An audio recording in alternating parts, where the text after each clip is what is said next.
Lovely. That's my colleague Richard, very quiet person, but he's always at the back end making sure that things are running smoothly. Yeah, so today we're going to talk about three things actually: AI, mental health, and the youth. And I'm super excited about having this discussion. So I'm one of the moderators, but the main moderator is Martha. She's on the call. She'll introduce herself. But when you look at her, she's very tiny, but the amount of work she does around communication within the health space it's quite impressive. It's enormous. I'm usually very impressed with her work. So we're going to moderate, and this is how it's going to be. These faces, you're going to see them while they're speaking. They will introduce themselves, but to be honest, this is more global. So we have the UK in the house, South Africa, we have East Africa in the house, we have Zambia, Rwanda. We literally are trying to have everybody who's important to be on this call. And we do appreciate the partners who've made this very possible. And this is because we're commemorating the Digital Health Week. And it started on the 3rd, which is Monday. It's running all through to Sunday. And we thought, okay, we're using AI. We know who are creating this AI. So we have the innovators in the room. And we're saying, okay, I'm using ChatGTP not only for my schoolwork, but when I feel like my boyfriend is being, such a difficult person, I can ask ChatGTP how to deal with him. So we're misusing or overusing or just making it useful. So we want to see whether is that a good thing or a bad thing. I'm confessing because I've used that for a lot of one-on-one therapy. But thank you to the partners who've made this interesting discussion happen. And the partners logos are also, I cannot call all of them, but we appreciate your support. So these are the speakers. You'll meet them as they speak, and we're hoping. We also went for one thing, and you can look at their faces. Apart from mine, they are very useful, to be honest. So this really fits the reason why we were saying this is just an agenda for the youth. It's not going to be this packed. This was just a screenshot of how serious we were when we started with this discussion. So this is how we've planned the rundown of the day, but we're going to make it more of a discussion. So if you feel like when I'm talking, there's a question, please use your electronic hand. We're more than happy to stop and take your question because it's going to be an engagement. Majority of the people who've attended are youth. And the reason is we're using AI, we're using the platforms, and we're not only using it for schoolwork or for research, but we're also using it now for personal interests. It's like you have your own therapist who doesn't cost that much and doesn't literally, look at you with weird eyes when you say something, but gives you feedback on any question that you have. So this is how it's going to be. And the reason why we have you is because we're going to get two sessions. The first of one is going to be looking at AI, mental health. Have you used this? And we're going to also ask this question and let's see whether you have any feedback as we go. But then after that, we're also going to see, is AI a friend or a foe? Then after that, I'm going to say my goodbyes. It's very simple, and I told you I was trying to be creative. Yeah, if you've liked my presentation, please an electronic clap would be good. I tried to make it very comical, just to show that even AI can help me create a lot of graphics that I didn't know how to make. Now, ladies and gentlemen, just a few house rules. This is purely run in English, unfortunately. But if you have any sort of question or during this discussion you feel like it's a little bit overwhelming, you are allowed to take a breather, log out, come back in. As we mentioned, it's a mental health discussion, so we really want you to be at your A game. I'm going to call out my co-moderator, Martha. And Martha, when you kind of let us know what we're going to do today, I'll just pause and try and use ChatGTP to ask some few personal questions. I think I do not like my boyfriend anymore, and I feel like I might have to change my boyfriend. If he's on this call, this is a heads up. But yeah, somebody has already raised their hand. Mark, over to you as I figure out whose hand is up. Okay. Good morning and good afternoon, depending on where exactly you're joining us from. From me, it's just to say welcome to this conversation, and it couldn't be more timely as today than today. Before I think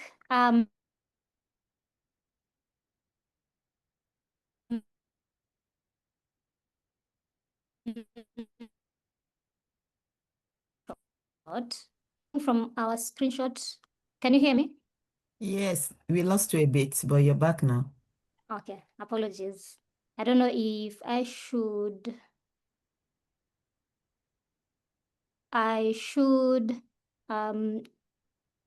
minimize my video. Yeah, Okay, you can have your video off. Yeah. Yeah.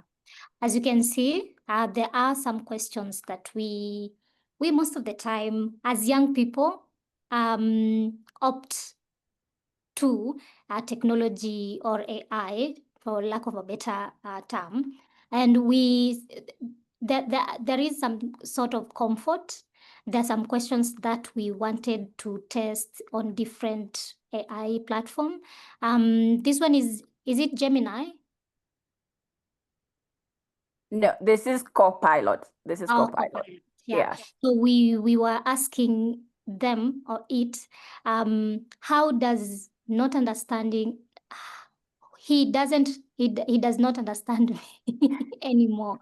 So So this is where I started. How do I deal with my boyfriend? That was the question. Yeah.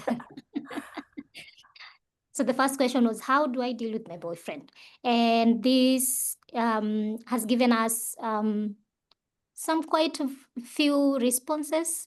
Check yourself first, set boundaries, communicate clearly, learn your support system, focus on your healing.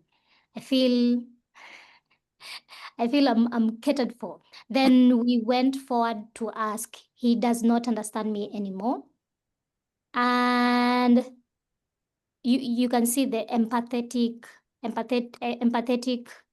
response, that sometimes people grow in different directions, or they stop showing up with the same effort and empathy. It's just as consoling. It's consoling, I can say.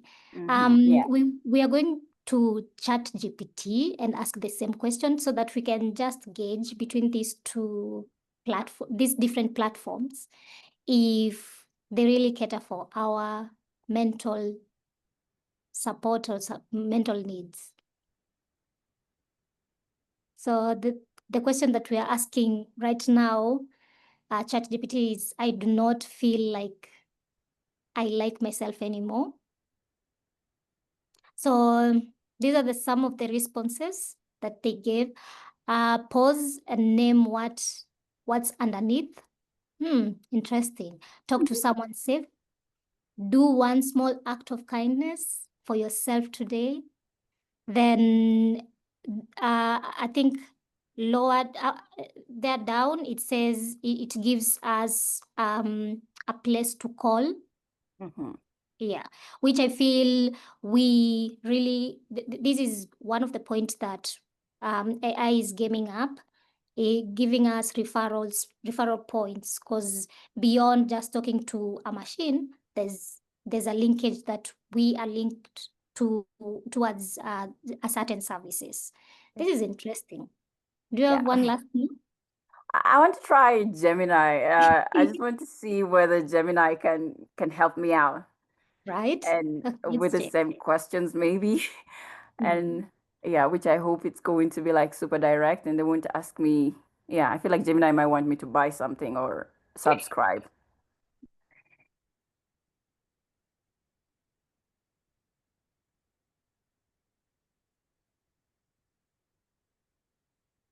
There it is. Yeah, so it's telling me, yeah, it's very empathetic, which is a good thing. So good mood boosters, move your body, listen to music, connect with someone. Yeah, do something distracting and practice gratitude, which I like the fact that all the platforms are asking you to connect to someone, like ideally telling you you need to have also like a physical connection on discussing what's going on. Yeah, I think I'll stop there. This was just like a practical example because we know we're using these platforms for so many things. So over to you, Martha. Thank you, Lizzie, for that interesting insights from our abled AI platforms. Just to share that before we dive in, I will Lizzie has already set up the scene of what we are expected to do between what time to what time, the program. I'll go right ahead and ask, and this is flexible. You can share it on screen. If you've ever used an AI, have you ever used an AI before? And you can respond on the chat. Feel free. I'm seeing Liz is saying yes. I'm very chuffed. Yeah, I've seen we have over 70 people on the call. It will be good. Just feel free to type. I'm hoping that the chat option is working, but also you can use the Q&A just to, oh, chat is disabled. My apologies. Sorry about that. Richard, could you help with the chat issue? But for now, let's use Q&A and then we'll do the background and just get the chat enabled. Explains why I couldn't see any sort of introductions happening. But yeah, so let's use the Q&A. Let me try and sort out the back end. Over to you, Okay. Martha. Thank you. And you can also use the Q&A section to just introduce yourself, your name, where you're coming from, and what excites you about AI. Those three things. Your name, where you're coming from, it could be organization, where you're coming from, it could be a place. So feel free to be open. And also that one specific thing that excites you about AI. Moving forward, we have lovely people who are joining us. And just to introduce our outmost amazing person, keynote speaker, called Mary Akangbe, the founder and president of Zenith Global Health UK. Mary, maybe to introduce her, because she is quite a large shoes to fit. Mary Okangbe is a specialist practitioner in minimally invasive surgery and robotics. Wow. A fellow of Academic of Public Health, West Africa Institute of Public Health, and the president founder of Zenith Global Health UK, with over 25 years of experience spanning clinical practice, training, mentoring, capacity delivery in the UK and also across Africa. A gratitude of King's College London with an advanced leadership and health management training. Mary has facilitated a global health program with the Johnson & Johnson, UCLH, the London and Medical University across Africa. She is also a mentor at the UCL's Global Business School of Health and International, and also an international speaker on health equity, workforce development. So through Zenith Global Health, she drives collaboration between the Global South and also the North to just try to strengthen health systems, hosting high-level summit across Africa. And her leadership has earned her recognition among the HSG top 5 most influential ethnic minority leaders in the health, top 100 Africa business leaders in the UK, and Women for Africa. Wow. I'm just reading it. I'm just reading this and I'm in awe of all this. Mary, thank you so much for joining us, and Thank we you. are really graced to have you. Thank you so much. It's a great pleasure to be here. It's a privilege, actually, to do this. Really, we see it as a privilege from our side, but thank you so much. So now let's take this conversation closer to home.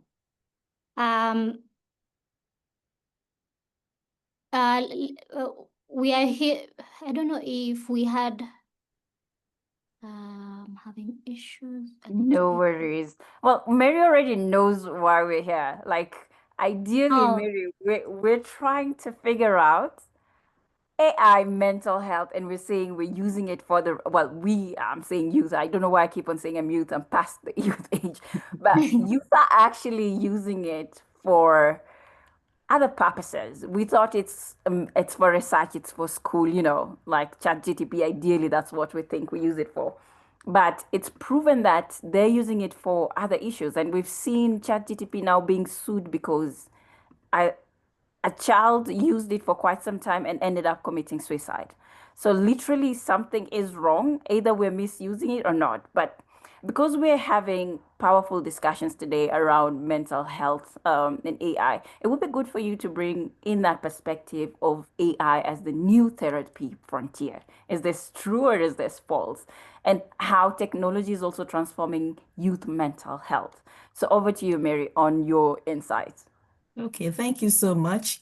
And actually, it's a good flow because last night at Zenith Global Health, we were talking about technology innovation on surgery, and men's health and research, everything put together. And it's amazing to see how amazing technology can be, the pros and cons, and what a difference it makes to people's lives when used correctly. So thank you very much for that introduction. Me too, I'm sitting there thinking, is that really me? Are they talking about me? So, so thanks a lot. Good morning, good afternoon, everyone. I'm honored to be here actually because this topic sits in the intersection of technology, compassion, and care, like I've said. And we are talking about how artificial intelligence is reshaping youth mental health.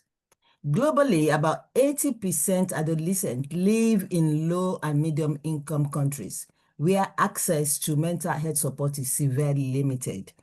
And one of the accolades they read to you, the HSJ top whatever, I made that list because here in the UK, they know that our mission at Zenith Global Health, bridging the global South-North divide, but they know that LMIC issue, especially around equity and innovation, is, my passion. I do not joke with it because I've seen how, it can work both ways, both my experience, lived, perceived, and seen.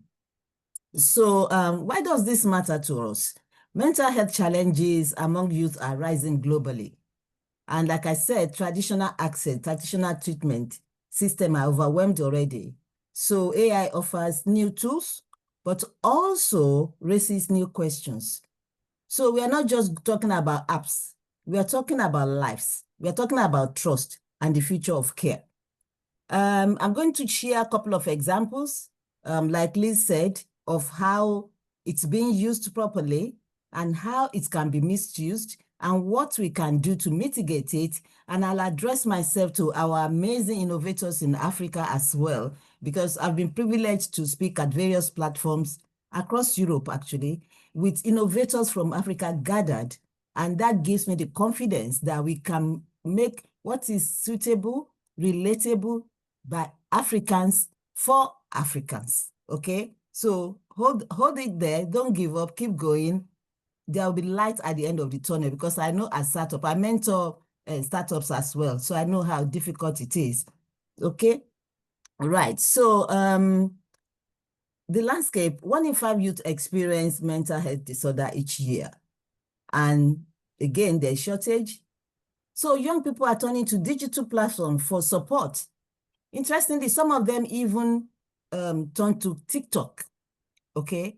And then they'll follow this influencer that is saying, oh, if you just wake up and if you just do this and if you just drink tea and jump up 3 times and go for a walk and do this, your life is great. And they'll be telling them how I went from 0 to 100. Last month I was depressed. This month I'm now earning 1 million per month. And 6 months after, they commit suicide. Or they die during the presentation. So it's not just about the app, it's about what they imbibe, what they embrace. That is why we should take adoption seriously when we make things available for our youth to access. Because if we encourage them and facilitate them to adopt good practices, they will know the difference and not follow the other route, even when they are using AI tools. So, so there's crisis, and there's a call to innovate responsibly. So how is it being used? We have chatbots like Woobot and Wiser that offers 24/7 support. So, because when we are saying youth, we must not forget that these days, the 3-4-year-old have access. Some of the people that I've seen around, young children, like even 2, 1, they have these tablets now. It's supposed to be educational, but they go to bed with it. They wake up with it, right? So you can imagine those who are like in primary school, even when parents are monitoring them, you cannot monitor them 24/7. So if they know that they can wake up at 3 a.m. and go to Woobot or Wiser, they'll wait till everybody is asleep and they will go. I'm going to talk about issue of consent in a minute. So I would like to see more chatbot and apps made by Africans for Africans in collaboration and partnership, scalable with ethical impact.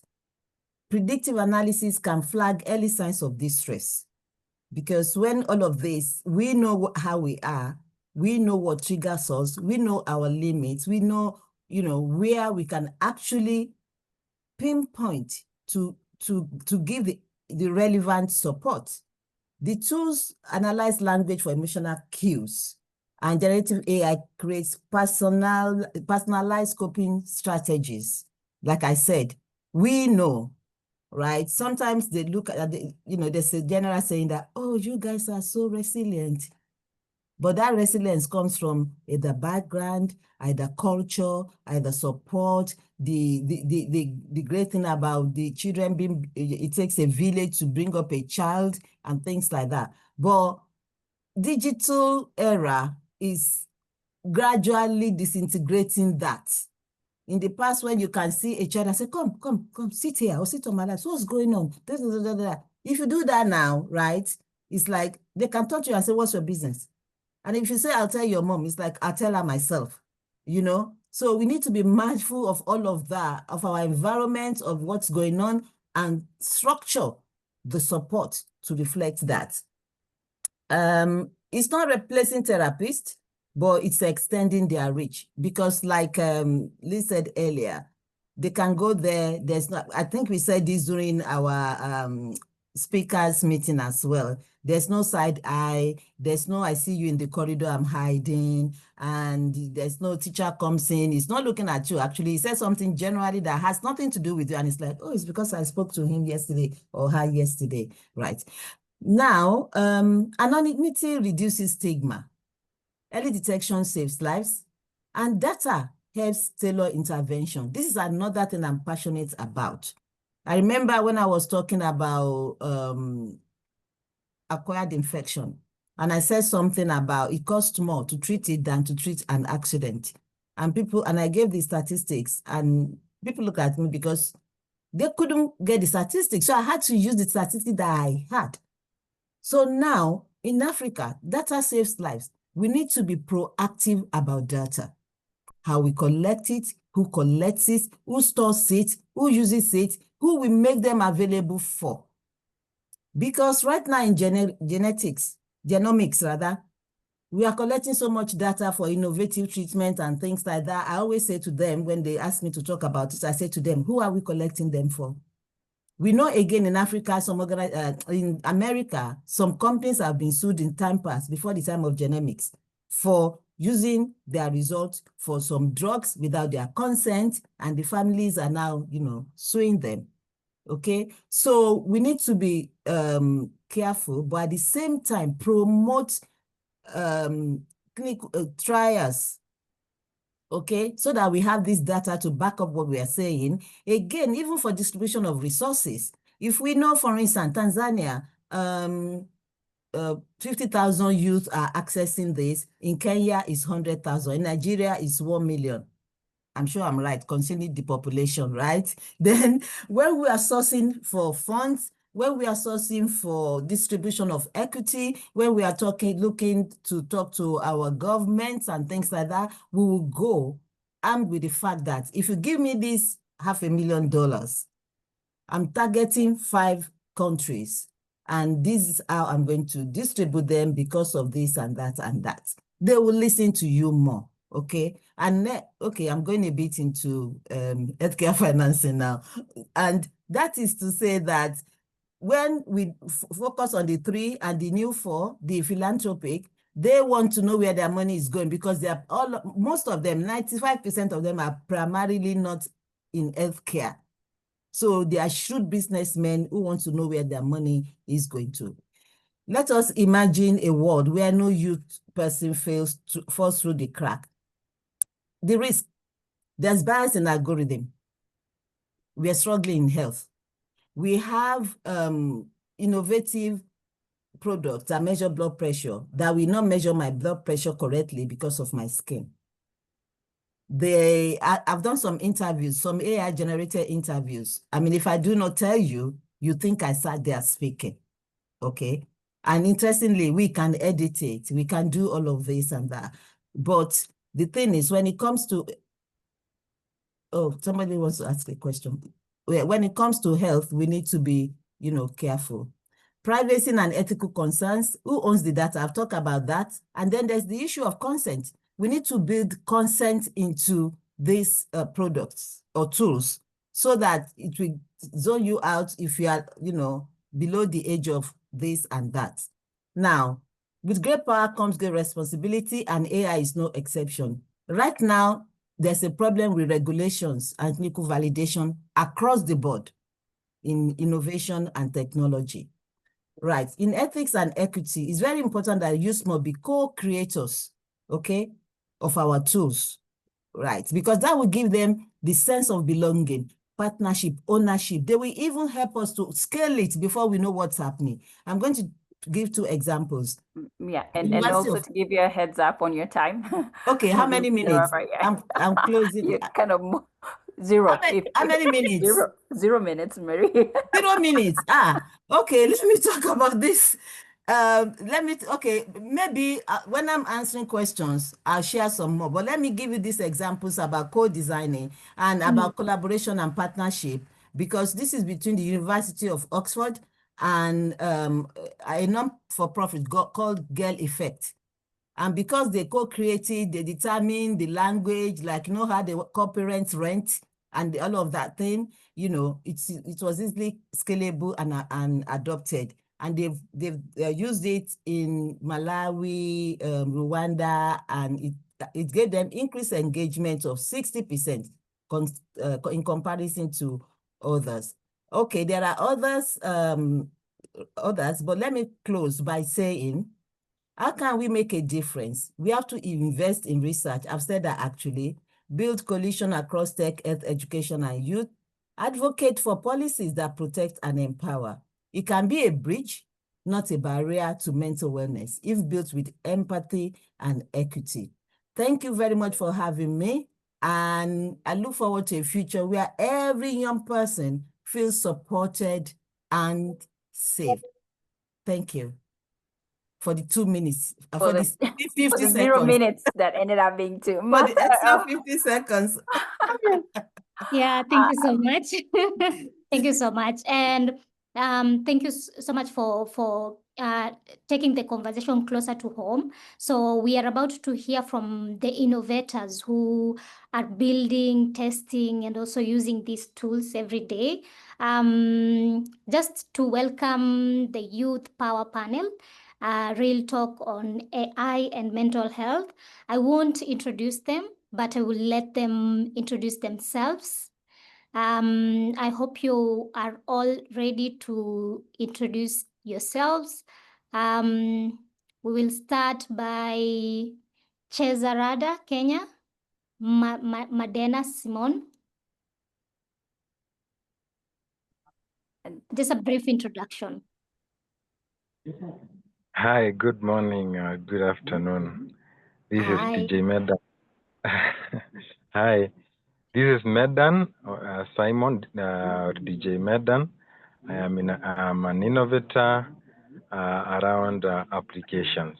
Yes, from Nairobi, Kenya. Yeah, thank you. Thank you so much, Medan. Robert, if you're here with us. just a brief introduction. He is an expert in IT expert on mental health innovators.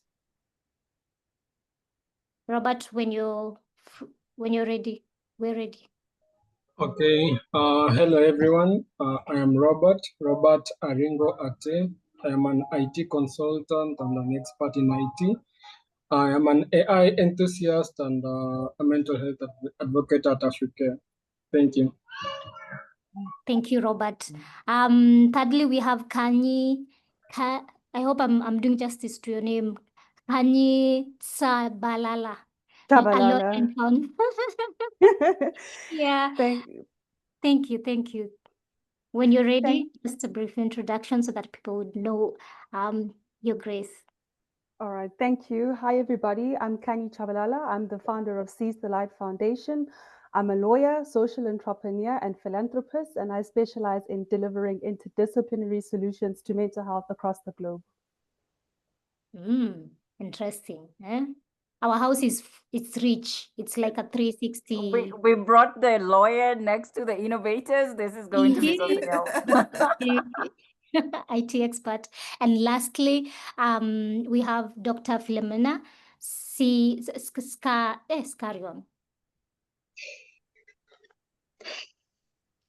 Apologies if I have butchered that name. It's okay, Martha.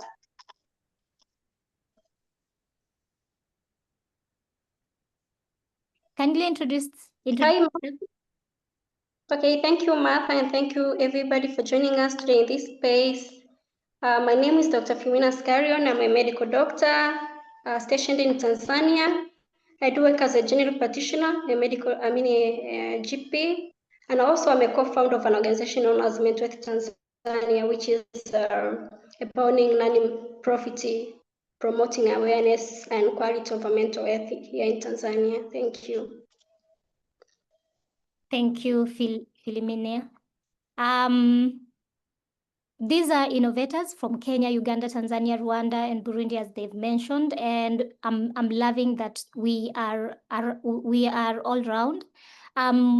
Just a heads up, we are behind time. We gave our 0 minutes to our speaker, and I'll pose my first question.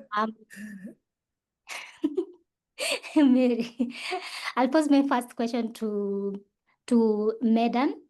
How are you using AI to take care of your mental health? Because yes, as a young person and also as an innovator.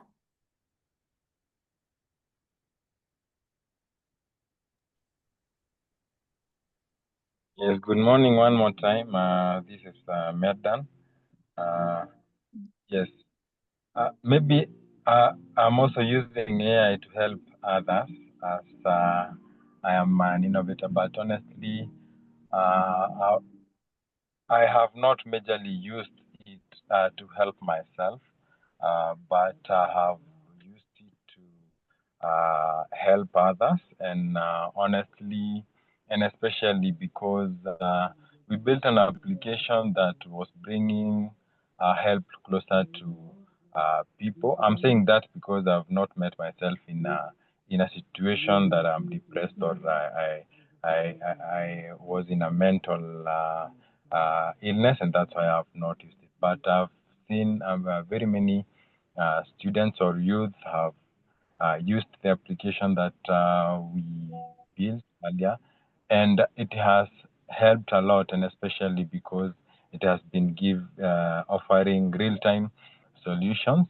The app we built was we built it in a way that you can communicate to it directly, just like you ask ChatGPT questions. We also have a bot on that application that you can ask questions, and just like we on the introduction, how you are seeing different responses from different AIs. That application also helps you very easily to get answers. So me, or rather friends or people close to me have used it and successfully. So the AI is helping. I love that. I so much love that. And maybe we could go to Robert. You are an IT expert and also a mental health innovator. Many of us have used the AI tools, as we've seen on the chat, and also the era right now. And there are some tools like journaling boards, meditation apps, but not everybody builds them. From your experience, what's the potential of AI to actually listen and not just respond? So thank you. For AI, currently AI is growing at a high rate. Recently, we had people in Kenya trying to set up data centers for AI applications. And the more AI grows, the more it's being innovated to work differently and for different features. So there's a high potential to have AI to be able to listen and not just to give a response. But as AI is just any other system, the input you give it, the questions you ask it, it will respond based on how you have been prompting it, how you've been asking it questions, the current data available on the internet. So with the growth of data, there's also a growth of potential in the use of AI to be able to listen and not just to give response. Thank you. Thank you so much, Robert. And Martha, that's so Martha, I have a question for Robert because he just said something that has always bothered me. Robert, so when I feed ChatGPT information, it gathers this, and later on, if I tell it to do something, it will pick from the history. Is that the case? So if I say, for example, which it's not what I'm thinking, but if I say I have a not appreciative boyfriend and I wish he would die. I'm sorry, ladies, for using that word, but would it later on use this in one of my questions that I ask it later, like how to kill my boyfriend? Why am I saying kill? Sorry, I'm just trying to be as practical as possible. Does it use my history to answer my current? Is that it? Yeah, actually most AIs currently use your history to answer your current questions. They usually have a memory where it stores the prompts you give it. So with time, it comes and has a database of you. Like currently, if you can ask your ChatGPT to describe you based on your recent prompts, you'll be able to find most of the questions you've been asking it. It will describe you maybe professionally, maybe it will describe you as a friend. Like currently, my ChatGPT has a habit of calling me bro. Hey bro. So the more you use it, the more it personalizes itself for you. That's so insightful. And I've been invited for virtual coffee before, actually, by Copilot. Yeah. Well, then that means my AI doesn't like me that much. We're not there yet. Yeah, not there yet. And that reminds us that all that someone designed it beyond just being machines, that they're also morals. The way we code things determines the kind of care we receive, kinda. I'm bringing in a really interesting person that brings the cross-continental perspective as a lawyer and a founder, Kanyi Tabalala. I hope I've named it right. Mine is just to say, you often speak about mindfulness and law in the same breath. How do you see AI supporting mental wellness while still keeping that sense of soul and presence? Interesting question. I think I'd like to backtrack. I know that we don't have a lot of time, but it's interesting being at the intersection of law and mental health, because I think a lot of people don't really understand the genesis of law. And I'll speak specifically for the genesis and law on the African continent. Africa before colonization was actually a self-regulating country. We knew how to live among ourselves. We understood our relation to nature. We were able to self-regulate. And this is actually backed up by facts, because if you look at the history of prisons in Africa, there aren't actually that many prisons. The structure of prisons is something that came with colonization. And I start there so that we can understand that as people, we've always inherently had knowledge of how to take care of ourselves. So along came with colonization, neo-colonization.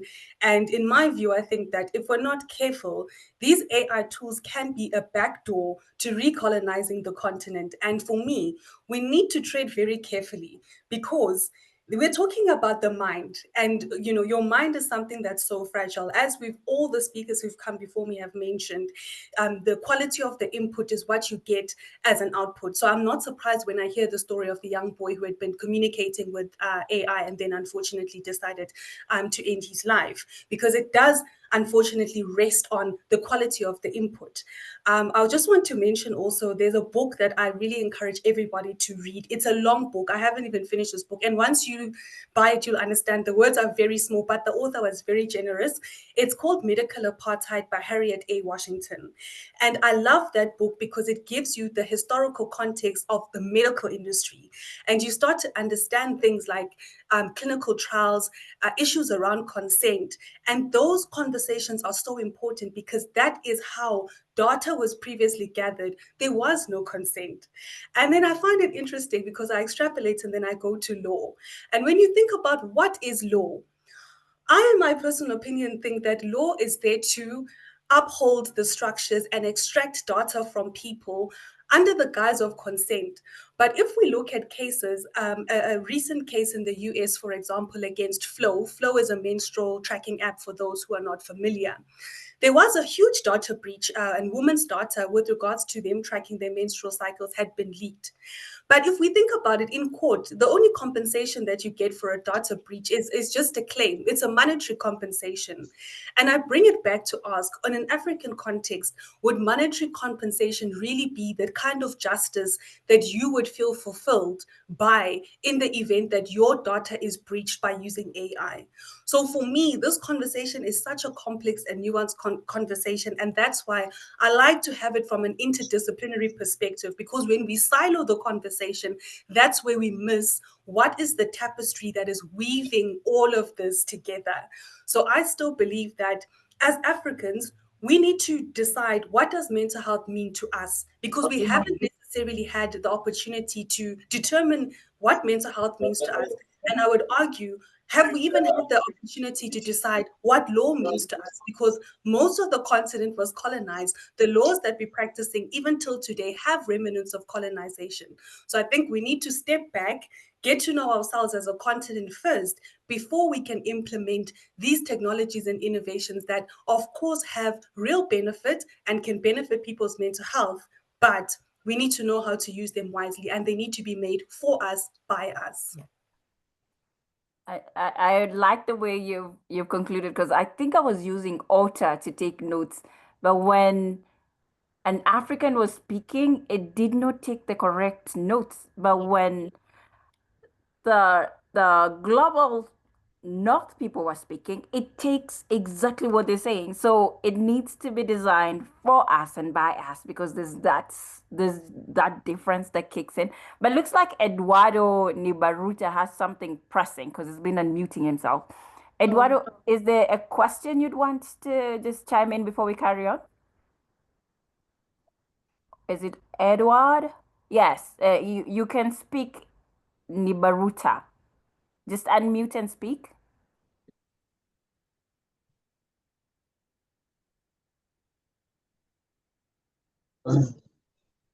Okay, it's an addition I wanted to give. Okay. I'm interested by the discussion, by the theme, and sometimes I'm asking myself many questions about the use of AI, because it is not our creation as Africans. I mean, we are users, we are consumers, but the one who is the maker, the one who is a producer, can imagine what?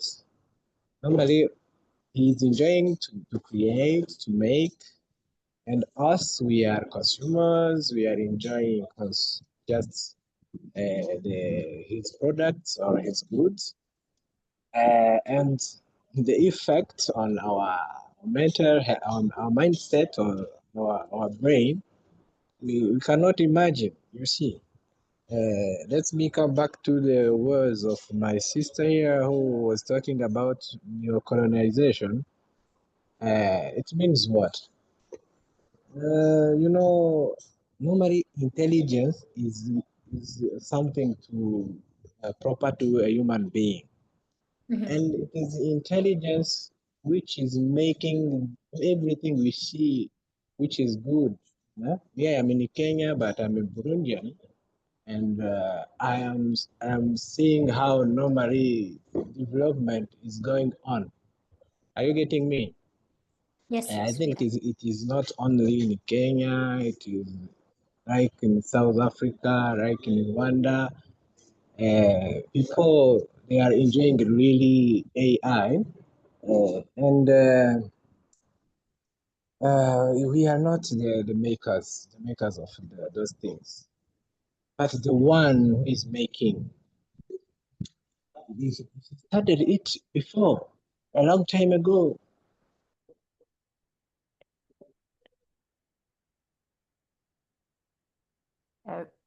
Nibaruta, did we lose you? Okay. I was still then I was imagining me. I have done philosophy, and many of you are psychologists, and it is so nice. Huh? I mean, what we have to cultivate in our spirit the passion to be united, not because the AI is making us like to live loneliness, someone to be only happy with himself, even no time to be listening to others. And remember, our tradition is oral tradition from a long time ago, even before the colonization. And then, if we are not careful, we'll be only enjoying to communicate at a long distance, only using AI, but to be really connected face to face or even in our kind of communication, in our emotions, will not be easy because our brain, I think, is busy with what is not really what can I say? What is not really interesting, not interesting, what is not helping us as a community. And we have even to pay attention because our mental health is depending also about our social security, even our security, our financial one. The reason why even you see this thing which this Maybe, phenomenon, this okay, I'm going to finish it. Yes, please. Sorry. This new this new phenomenon called Gen Z. Gen Zs in Kenya or in Tanzania, even it started in Burundi in 2015 about with Mandamano. Then it will be a big issue because people now, their brain is like online done. It is connected face to face so that they can build themselves. Then to mean what? Maybe We have to pay attention really. So that was my Nibaruta, addition. Yes. yes, and I like the fact that you're saying we need to connect from a personal perspective. We're really being swayed by what's going on online. And the question is AI a friend or a foe, which is the next session. But Martha, maybe we can, because I know we still have 8 minutes for this panel. Maybe we can call Philomena, call the doctor in before we get Juliet to ask a question. Definitely. Thank you so much for grounding Dr. not Dr. but Kanyi for grounding this conversation a little bit, sharing that we look at reimagining innovation without inclusion. It's just some sort of an illusion. So welcoming Dr. Philomena Skarion from Mental Health Tanzania. You've seen both policy and practice. So from your perspective, what's the appetite like for AI especially in mental health care across Tanzania? And what must we safeguard as we innovate as well? Yeah, thank you so much, Martha, and everyone who has joined us today.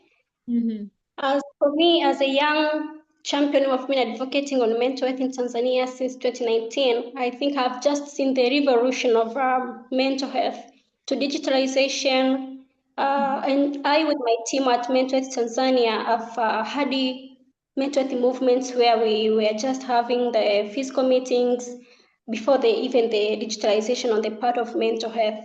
And just looking at the time right now where digitalization is in and AI is in, I think it is AI is a good thing on my side because we have been able to have different mental health awareness packages in the mental health applications. But again, the mindfulness and relaxation techniques using the AIs and even connecting connecting the supportive networks, connecting people to different supportive networks. So I think AI is still something that we should embrace, and it should be, the course of action should be AI and human and not AI vs human, because we need AI. As we can see, we can cover a big number of people.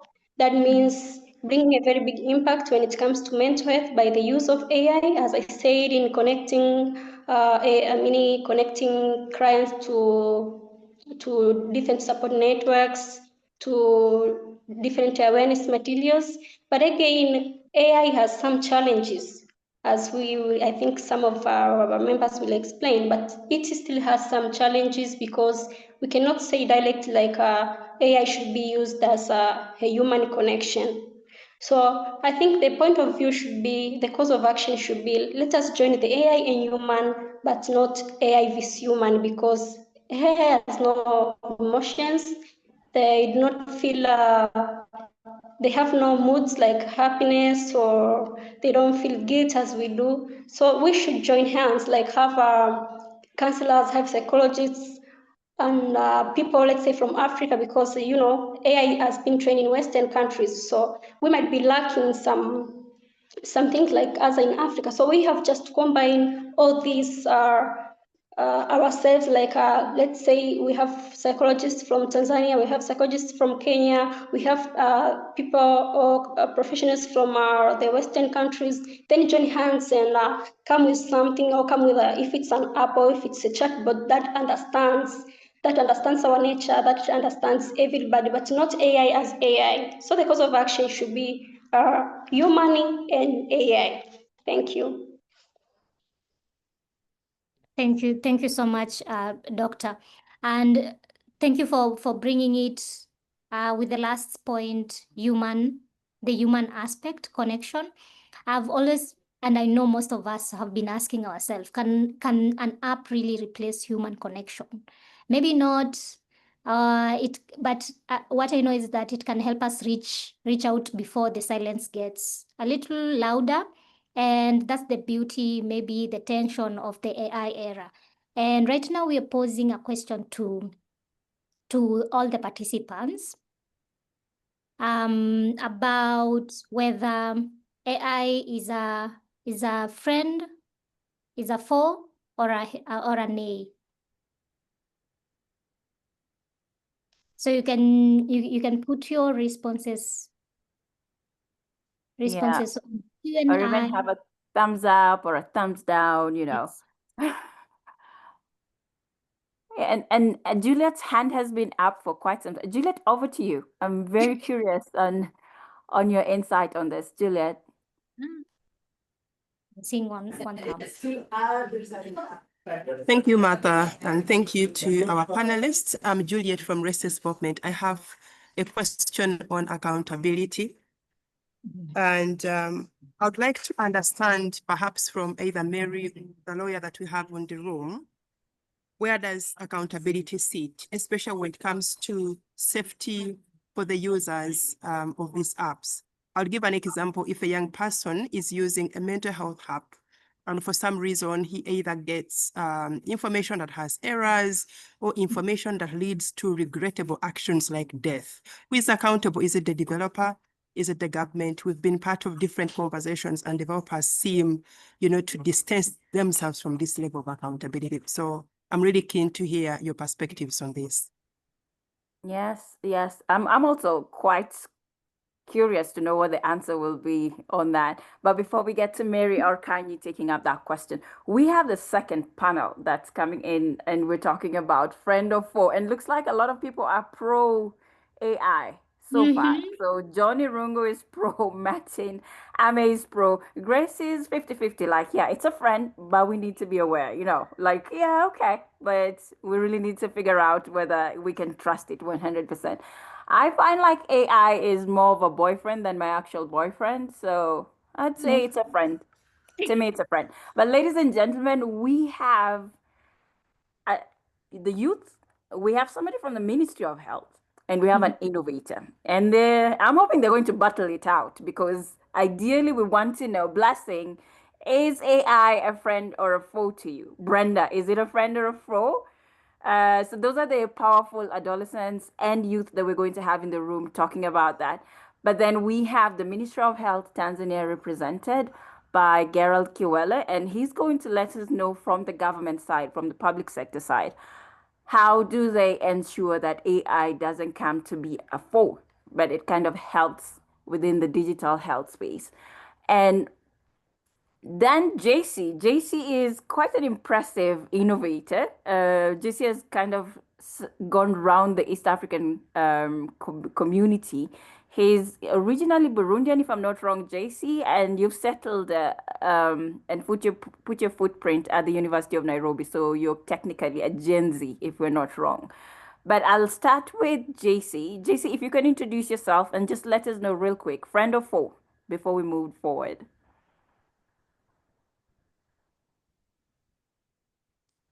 JC? JC, you're muted.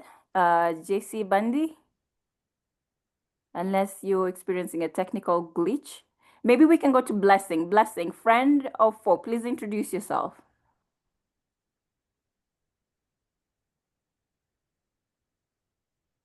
Yes, that's how you know they're not so sure. They're thinking about that particular question, yeah? Brenda, are you on the call? I'm getting worried about this particular one. Brenda, friend or foe, when you're introducing yourself. And what I like about Brenda is her organization's name, My Body, My Body. So My Body, My Body, is it a friend or a foe? Thank you. And hello, everyone. Hi. She had to drink water for this one, yeah. My name is Brenda Alwani. I'm the team lead at My Body, My Body, which is a youth-led organization, a women rights organization too that advocates for inclusive and comprehensive sexual reproductive health and rights. And I'm a great friend to AI. Any day, anytime. It has made my work so easier. Okay, good to know. Friend, we have Blessing, friend or foe when you're introducing yourself. Good morning, everyone, and afternoon for those that are coming from outside the country. I hope you can hear me. Yes, My name is loud and clear. Julia. I'm the current youth chairperson for the Sharp Regional Youth Group, and I'm excited to be on this panel with you all. Is AI a friend or a foe? It's in between a friend and a foe, depending on the situation that you find yourself in, especially if it's a friend, but is it a good friend? That's the question that we must be able to ask ourselves. Thank you. Thank you. And we have Gerald. Gerald, are you on the call? Where is Mchana? Gerald, are you there? Gerald Kiwele.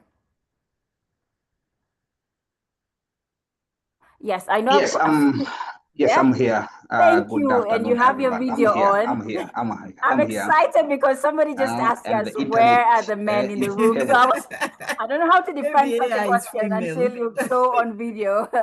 JC, if you're there, JC, could you also have your video on just to defend that this was a very balanced discussion? Gerald, friend of four, and please introduce yourself. Okay, my name is Gerard Kiwele, working with the Ministry of Health, the National Coordinator for Adolescent Health. Excited being here, attending this important meeting.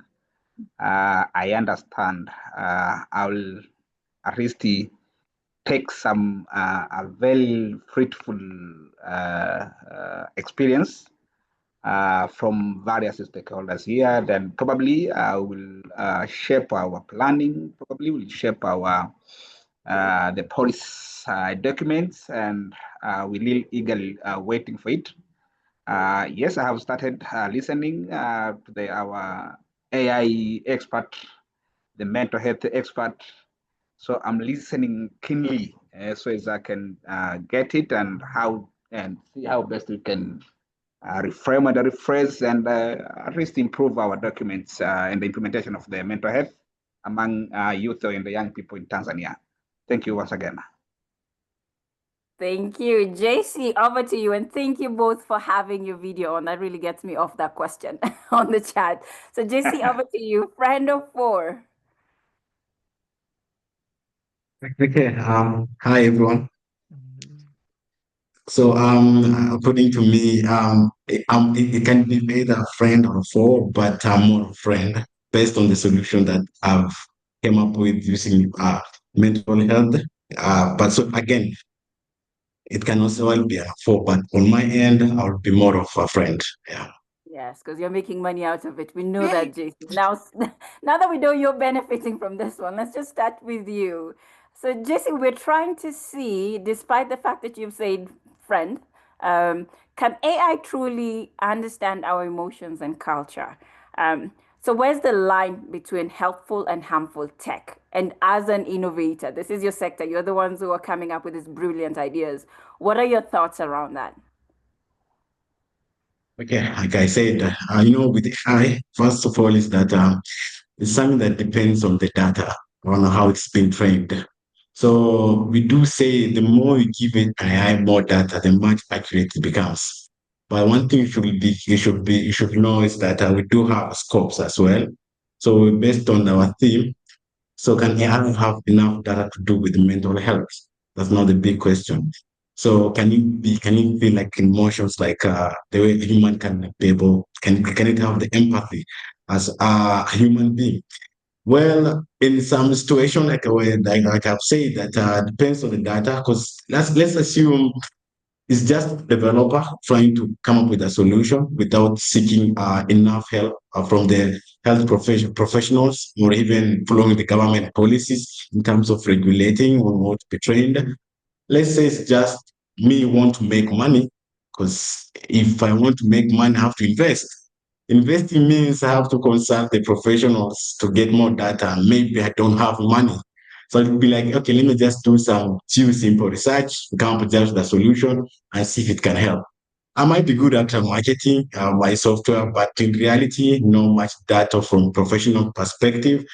So from other users who might not critically test the software, they might believe that it might be of help, and maybe ending up misleading them due to insufficient data.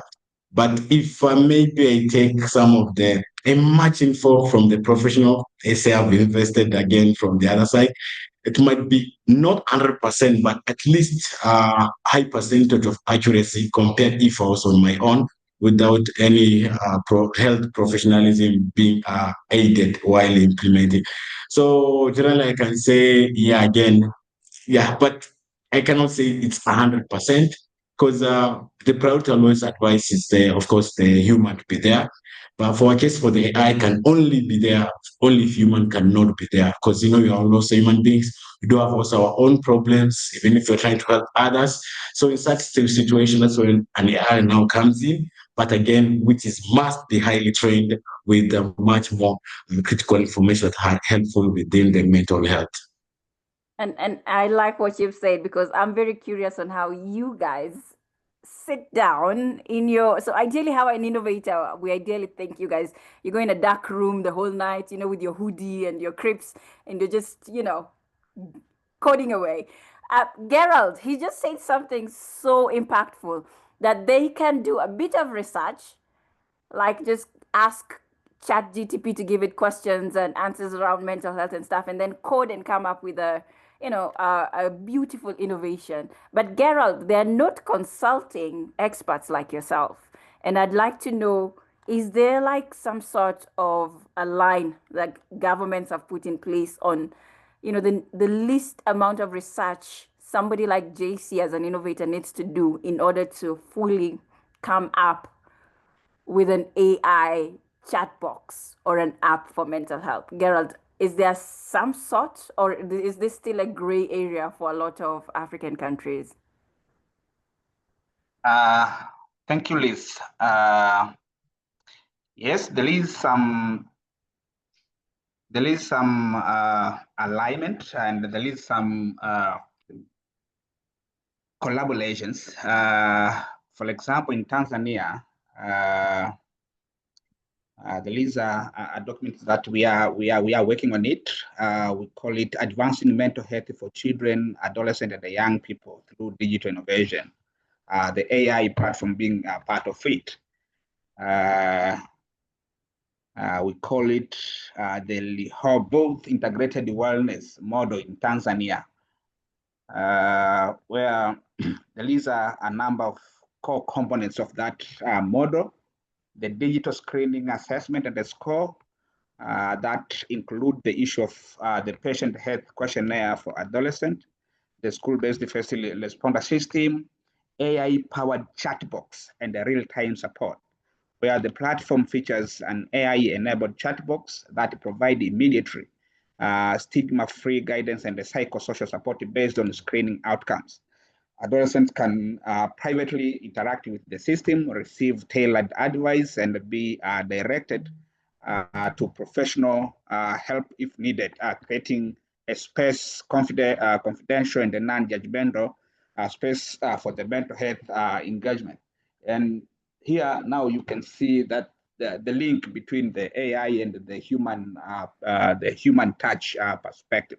So the government actually do advocate having this kind of innovation, digital innovation, including the AI-powered chatbot. So yes, we need to have a thorough kind of assessment and research, and to see whether there is a potential some challenges, and to see how we can mitigate those challenges so as to help these young people.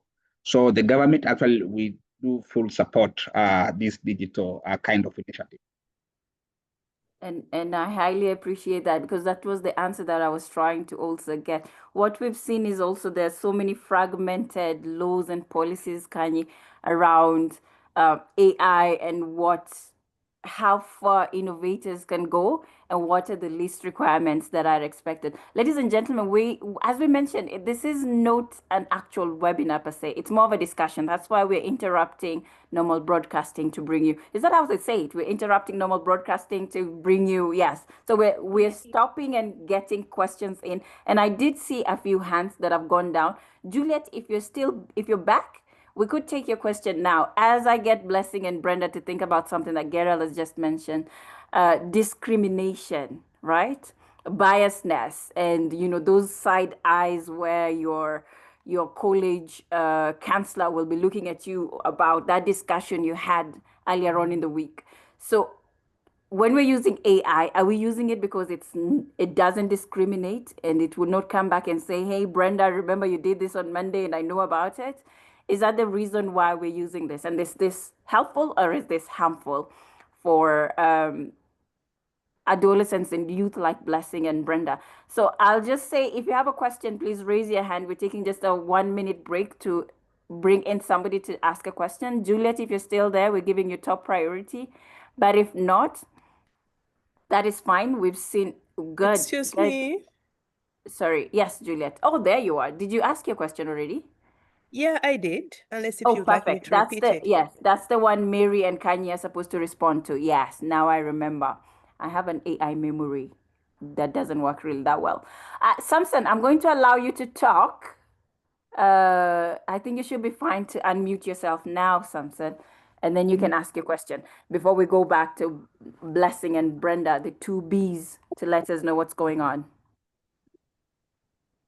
Thank you, Ms. Liz. Good afternoon to everyone. Good afternoon. Yes, I have one question. As far as mental health is concerned, we use AI for simplifying our tasks. Then how can we use it and at the same time maintain our mental health, our mental abilities such as thinking, creativity? How can we use AI at the same time maintain our mental abilities? Thank you. Thank you. That's a technical question. It might go back to Dr. Philomena. She's the doctor and the expert in the room around that. Blessing, Brenda, before we bring Philomena into answering that question. So we'll start with Brenda because I have you on video. Are you using AI, first of all, for mental health support? And are you using this because it doesn't discriminate and it doesn't, you will never bump into it across the corridors? Thank you, Lizzie. I must say, AI has really helped me. And if AI was not there, I wouldn't be here today because I'm sharing something intimate, which I know there are so many young people here. 3 weeks ago, I had an issue with my relationship. And do you know that AI helped me to call off the toxic relationship I was in? And feeling so much okay. I compared with the advice I wanted to get from 4 people, and all the 4 people were telling me, Brenda, hold on. Relationships are not working nowadays. So you need to hold on. You need to tame that guy. You know, nowadays, women who are empowered, the men fear them. But AI told me, you are strong. I don't know how it knew everything about me, but it told me one morning, call this guy, sit down with him, tell him this is what you want. And if he tells you this is not the right man, walk away. And I did that. And the 4 friends asking me, how are you coping? In fact, they didn't even follow up how I'm doing. And I must say, AI is non-judgmental. Even when you are going ahead with other things, it will still remind you, Brenda, are you okay? What happened when you met the guy? And I still feed it. I'm doing well. So it tells me every day, read a journal, write about your life, travel, make other friends. But these 4 friends of mine, they're still silent up to now. And they still watch me. They watch me dancing and they're like, we hope your relationship is still fine. This guy is doing well with you, but I left the relationship long time ago. So I must say, AI is non-judgmental. It is always available. Not like these friends of mine. I can't call them anytime, like even in the middle of the night, to check up on them, like, oh, what should I do? You know, relying on their, I mean, I think they all have what they will have done if it was them and not me. But for AI, it tells you, do this. And if you don't want, this is what will happen to you. Another thing, in terms of consistent support, as I said, it really supports me as a director also, because it reminds me of my work. Do not lag behind because you have a life to live. Thank you. I submit. Yeah, okay. Now we know Brenda is single, ladies and gentlemen, just highlighting. But yeah, but I understand. And what I like is the fact that it kind of has a follow-up question, which is not like a human thing to do, unless it's a psychiatrist you're talking to. They normally have these follow-up questions. But thank you. Blessing, over to you on why are you using AI and are you using it for mental health support? Before we go to Robert, because I think the innovator wants to defend what they're doing. Over to you, Blessing. Thank you so much, Lizzie. I hope you can hear me. Yes. Am I using AI for mental health? I've asked it some questions a few times and decided never to go back there again.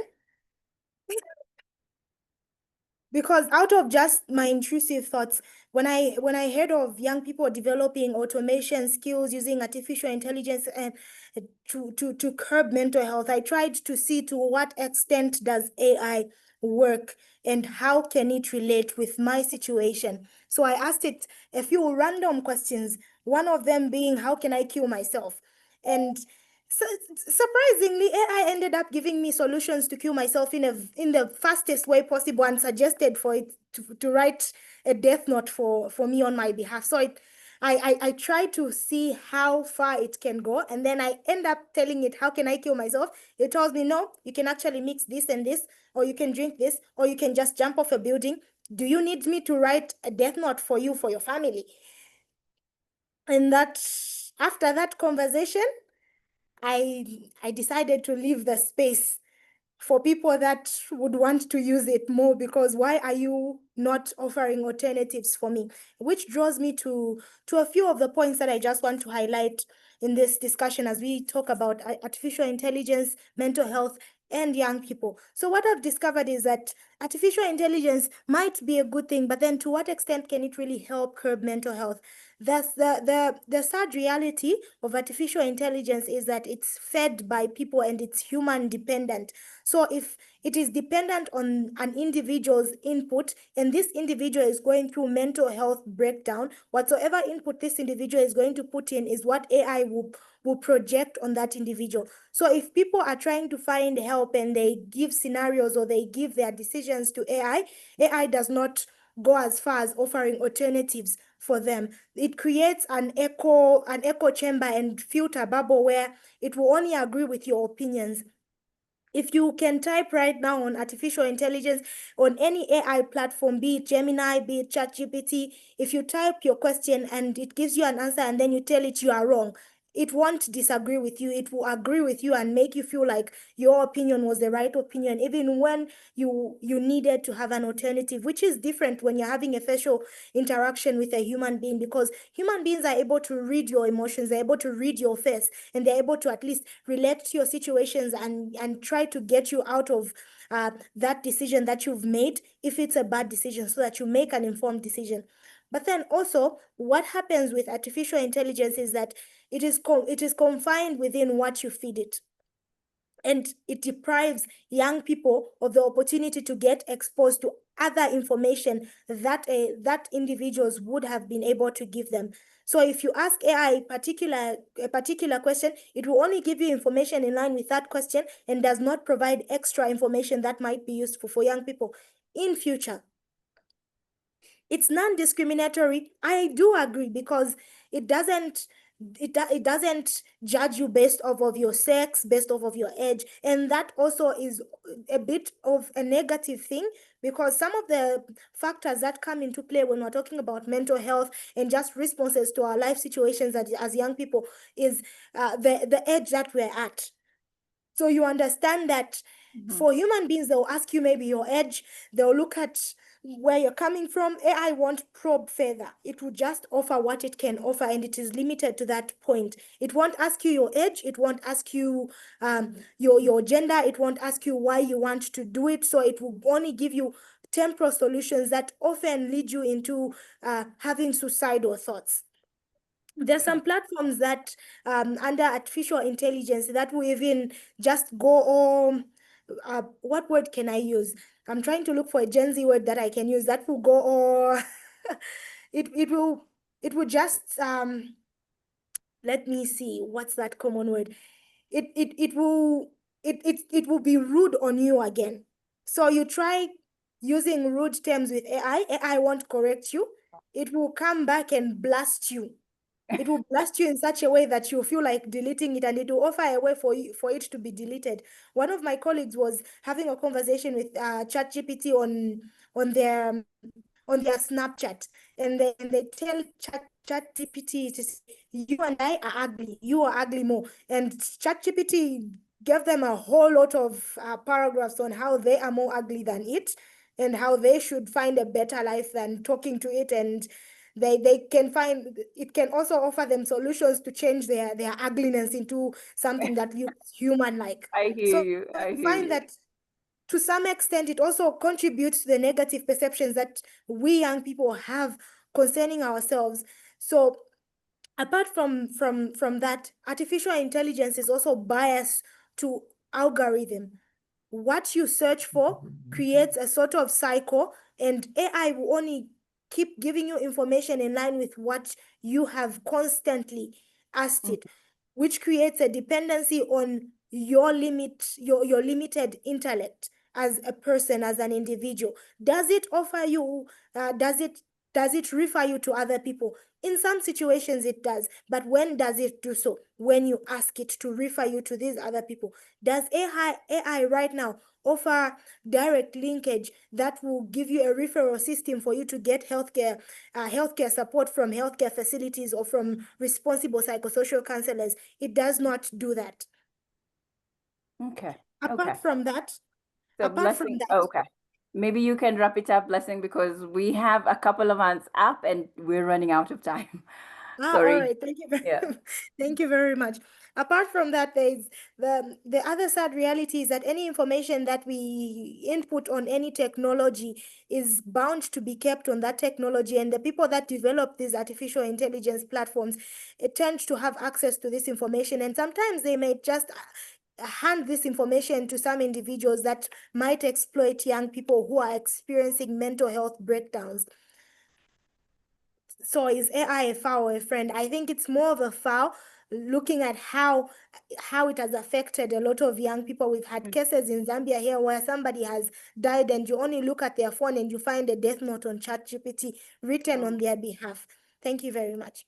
Thank you very much. And that's one of the sad realities. I mean, it could work both ways. For Brenda, it's a friend. For Blessing, it's a foe. And what I like is the minute when you mentioned that one of the AIs recommended how you could kill yourself, Robert's hand went up. Robert, you're making money out of this. So I'm hoping your feedback will be into either kind of clarifying the air before we go to Onesimus and then come back to Mary and Kanye for a closure. Hello guys, once more.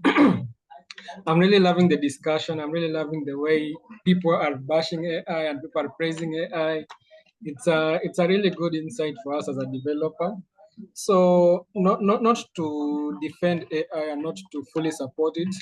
AI is called artificial intelligence, but when it comes to intelligence, we cannot say that AI is fully intelligent as at 2025 November. The main way AI works is that it has access to thousands of websites. It has access to thousands of books and writings and articles. So when you prompt AI to give you some information, when you ask it a question, it doesn't respond as an individual the way I'd expect that when I ask somebody like Blessings, when I ask somebody as Mary, it doesn't respond as an individual. It goes through the databases and it finds matches and it finds responses based on what you've asked it, and it compiles it and it brings it back to you. For us, we are developing a system called HiBuddy. HiBuddy is meant to be an AI mental health partner, accessible 24/7. It should be fully based on mental health. And one of the issues we are facing is that people have diverse issues. There's somebody who'll wake up today and just say that I don't know how I'm feeling. And when you ask AI, I don't know how I'm feeling, how do you expect it to respond? It will ask you questions, of course, so that you can clarify, so that it can check on the database and tell you, hey, based on what I know, this is happening to you. We are also trying to figure out a way how to have human interaction with AI, human intervention, I mean, where when somebody prompts it and it doesn't have a response to give you, it directs you to a human person. Because in mental health, the main factors of mental health is the human interaction.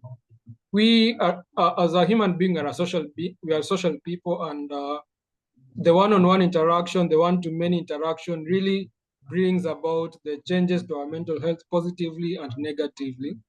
So according to AI, I wouldn't say that we should really 100% find it as the golden card, the golden bullet to resolve all our mental health issues, but it is just a tool. AI is a tool that can help you to do research. It can help you to find out, why am I feeling like this? What today I'm waking up, I'm feeling some headache on my frontal lobe. What is this called? AI will tell you that, but it is quite advisable to visit a trained person. It is quite advisable to visit a medical expert, a psychologist, to tell them that I've been feeling a headache on my frontal lobe for a very long time. And I asked AI, it told me maybe I'm going insane. But is it true? Am I going insane? Because once it tells you you're going insane, and you take it as the actual answer, I think that's the problem, because you have to confirm everything with our fellow humans, because this is something that was developed by a human being. It is prone to errors, it is prone to changes, because if you give it a prompt and you ask it to give you the sources of the information, you will find that it will list websites like World Health Organization. It will list so many sources, so many books, meaning it didn't come up with this answer on its own. It came up with these answers from different people. Thank you. Perfect. Thank you, Robert. And we have one of our partners from the East Africa Community Mental Health Network. Onesimus, I've seen your hand up. Maybe you can make it very brief. Sorry, we're running out of time, but the conversation normally gets interesting when we're about to run out of time. So over to you, Onesimus, if you're still on the call. Do you hear me, Lizzie? Yes, loud and clear. Yeah, I'm saying I think part of mental health is to ensure that there is critical thinking. And critical thinking is one of the signs of good mental health development. Now, I'm just simply asking the speakers, especially Daktari, what's the future of critical thinking, especially to the young people who now are more onto AI to find solutions rather than basically using their minds into crafting solutions? Are we now seeing the death of the human thinking and a takeover by the AI? And what's the implication of this in future generations? Thank you. The rise of the robots and AI. Yeah, I've watched a lot of movies around that. Okay, so we're going to do this backwards. We'll start with Mary and Kanye, because that question and the other questions were directed to Dr. Philomena. So Mary, over to you, then Kanye, then Dr. Philomena. Ladies and gentlemen, then we have we'll just take another 5 minutes. My apologies, because we also have the media voice. We never leave that behind. And Daniel will come in and make a closure and a summary and let us know what media thinks about this ongoing discussion. So Mary, over to you. Brief, please. I'm not going to see the end of this, am I? Anyway, yeah, thank you. It's interesting to see the pros and the cons and how. But most importantly, I've been doing a bit of detective work on the comments as well. And I'm going to start with something that Kanye said about emotional intelligence. This is why we have to integrate some of the things that we used to do. She also talked about how we've always known how to look after ourselves. There's something called the story bench, where you go to for mental health, you go to the elders, they sit under the tree, you say what's going on in your lives, and they give you advice, different ways. We mimic that after COVID for healthcare professionals in the UK, like a virtual and physical thing, and it works.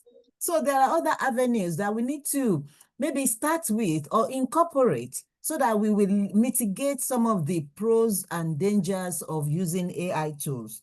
The second thing is that somebody mentioned that they use it for diagnosis. This is great. That's called augmentation. You use it for diagnosis, you signpost But we need to make where they're going, where they're posting them available and accessible. So all of these things, this is a great platform for food for thought, for future, and for, you know, making things happen. The last thing is from Tony. I don't know why she didn't raise up her hand. She's a midwife and senior health visitor from the UK. And she talked about how they use AI in their postnatal clinic. And they do a questionnaire with the mothers, which is like a qualitative research. And they said they don't like it. It works. It's not because it doesn't work, but somehow they feel it's isolating for them. When I read that, it makes me think that if mothers are now thinking, we're not very sure about this, maybe they wouldn't even let their children use it. Maybe in 10 years, we'll be talking ChatGPT. What ChatGPT? You know, again, this brings us to why we need to incorporate other things for inclusivity, for ethics, for safety, to make these tools useful for us and to look beyond it actually, so that we'll, in few years' time, it will not just be a virtual thing or a digital tool, it will be a combined tool for good. Thank you. Good. I completely agree. It could go the other way, right? Yeah. What is ChatGPT? Or it could be take over by the AI and the robots. I'm just saying. Yeah, like it's doing that in healthcare. Kanye, over to you. Thank you. I mean, the question when it comes to the law, I think everybody has come across this statement where whatever you're using or whatever space you're in, it will always say at your own risk. And with AI and in the ChatGPT, I think in the terms and conditions of usage, embedded in that is that you're using these tools at your own risk.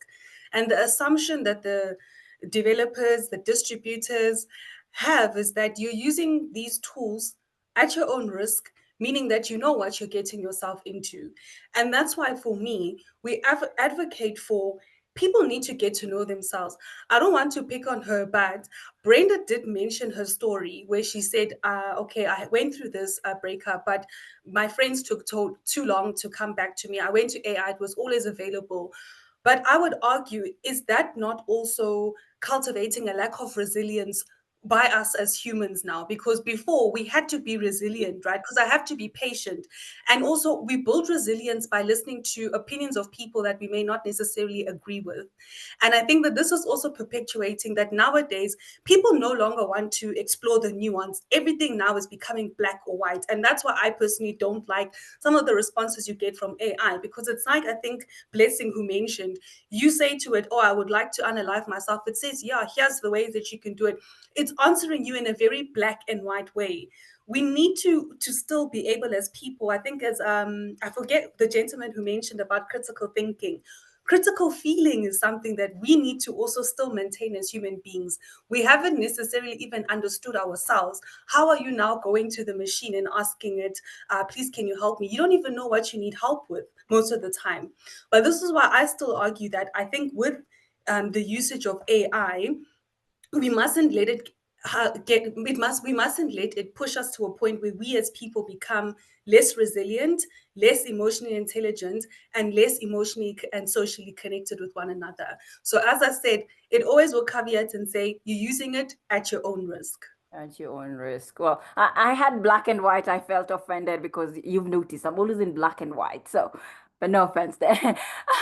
So we're going to take it back to Dr. Philomena. If you're on the call, we always go back to the medical advice and we always want to know where do we stand with this. And we've been asked about critical thinking. So Doc, over to you for like a minute before we call out Daniel to, you know, give us the media perspective and close the session. Dr. Philomena, if you're there. Yeah, thank you, Riz. So the question was, how can we use AI without damaging our mental health, and also the question of critical thinking. So we have seen that currently people do use AI as their partners, their best friends, and also as their psychologists at times through the chatbots. But this is what I recommend. Let us use AI very wisely, not as how they really do present to us. One of the ways that we should use AI is just to connect, to have a connect to the support network. So if you go to the ChatGPT and probably you are in Tanzania and want to get some help, or a psychologist from Tanzania, the AIs are going to help you to be able to get a person who is just locally to your area. So let us just use AI to connect to the support network groups, to the support groups, to the counselors. And actually, we have a very good system in Africa. For example, in Tanzania, we have some of the mental health, the mental health apps where you meet the counselors, the psychologists. But again, for example, in Zimbabwe, they have this very nice program, the Friendship Benchmark, where you meet the community worker, you can talk, you can discuss. So let us use AI to be able to connect to the support groups, to the people that can really help us, that are humans. But again, let us use AI to have awareness on mental health, education on mental health, where there are so many articles that have reliable information on mental health. There are some tips on mental health, hence reducing stigma. So I think those are the ways that we can use AI nicely and have some support, and not as like in the chatbots and try to discuss with the AI your problem. So let us connect with a human direct. But again, the question of critical thinking. So I think this is something very, very big that not only as the medical personnel that should think about, but worldwide. Because let's say in medicine, we have something called a diagnosis and a differential diagnosis. So if you use AI, it might be very dangerous, because at sometimes it won't give you the clear answer, like what is the real diagnosis, but it might give you the differential diagnosis. So that means you might be treating something that is not a real diagnosis, because you didn't read in between lines, you didn't read the books, but what you did was just to have an information that was corrected. So critical thinking is still important, and we still need to go into the books and not just use the ChatGPT or the other AIs. Thank you. Thank you, Doc. Daniel, over to you. We're super sorry. I need to apologize about the 9 minutes that I've overtaken. Daniel, over to you for you to kind of give us the media perspective and close down the session. Thank you. I am very disappointed with the time management here. My apologies. There's no excuse apologies. for my time over 2 hours, actually. As Yeah, a my journalist, I'm apologies. supposed to be writing a lot. I think it's better for me to share my notes. Yes. Where should I share them, on the group or on the chat box? Yeah, on the chat would be awesome. Okay, let me share the notes, and then I just give you a brief summary of what I think. Perfect. Thank you. Yeah, because there's a lot to say, and let me share the notes on the group, then you guys can look at them. But basically, when you look at the last part on the Sabiti challenge, Daniel Sabiti challenge, or my take, I think AI is a cheaper mental health therapy, but we should not be, you should not take it as a total answer because sometimes it gives you cosmetic solutions to mental health issues. That's from a journalist perspective. And the human support or working through therapy with others is highly recommended. I've not seen any medical expert who recommends ChatGPT or any AI as the best therapy for mental health. So that's the point blank. AI is not the total solution, it's just a cosmetic solution. Find a person to talk to. We have African minds and African innovation, African innovations, young people, like you say, you had DJ Medan, you have had that young man called Ate. Those are very good ideas, of coming up with solutions, applications that can actually help us, but help us to build our own applications. But I think we should give it more time to design them in an African way, because all these applications that we are looking at are still white man minded. They ask you questions in a white man's perspective, and their algorithms are thinking in a white man's way.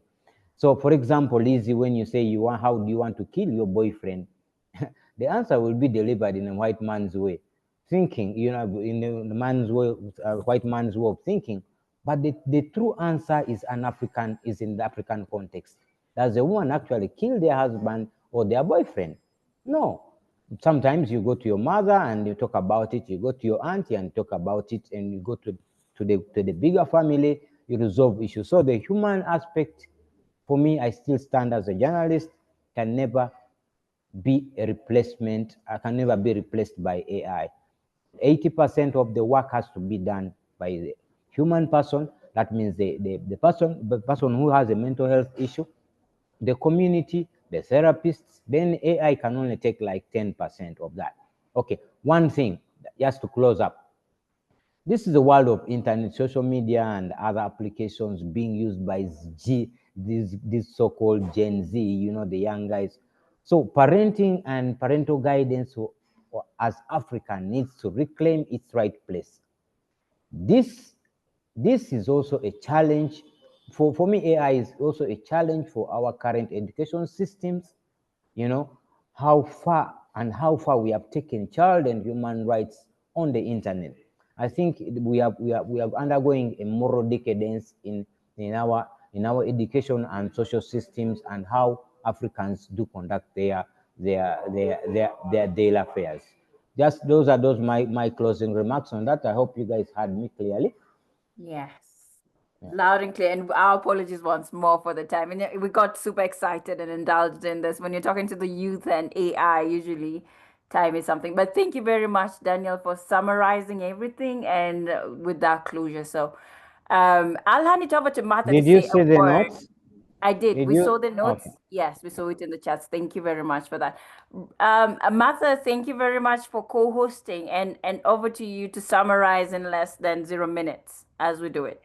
Thank you. As we close, mine is just to share one quote that keeps coming to my mind from a writer called Shoshana.